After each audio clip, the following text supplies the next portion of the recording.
पैशांच्या लालसेपोटी मुलांची विक्री. चंद्रपुरात मानवी तस्करी रॅकेटचा पर्दाफाश. चंद्रपूरमध्ये पैशांसाठी स्वतःच्या मुलांची विक्री करणाऱ्या महिलेचा धक्कादायक प्रकार उघडकीस आला आहे. आरोपी महिलेने यापूर्वी 2 मुलांना विकल्याची कबुली दिली आहे. अल्पवयीन मुलीच्या नवजात बाळालाही विकण्याचा प्रयत्न तिने केला होता.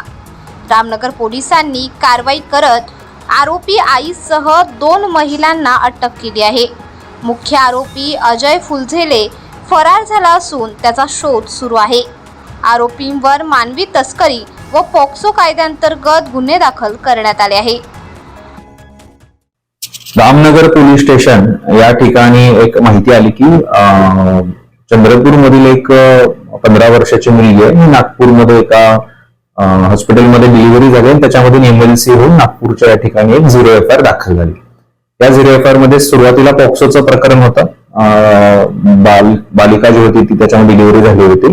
त्याच्यानंतर याच्यामध्ये पुढे असं तपासामध्ये निष्पन्न झालं की ही जी छोटी बालिका आहे तिच्या जी काही आई आहे आणि तिच्यासोबत असणाऱ्या व्यक्ती या दोघांनी त्यांची जी काही 2 आणखी मुलं आहेत, छोटी मुलं, यांना इतरांना विकलेलं आहे असं निष्पन्न झालं. त्या अनुषंगाने आम्ही त्यांना ताब्यात घेतलं. त्याच्यामध्ये त्या दोन्ही मुलांनाही पोलिसांनी सेफ कस्टडीमध्ये घेतलेलं आहे आणि इतर ज्या व्यक्तींनी ह्या मुलांना घेतलं होतं त्यांनाही आपण ताब्यात घेतलेलं आहे.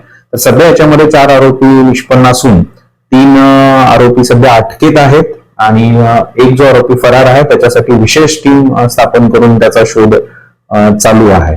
तर सध्या सिच्युएशन जी आहे ती याच्यामध्ये पुढील तपास रामनगर पोलीस स्टेशन या ठिकाणी चालू आहे.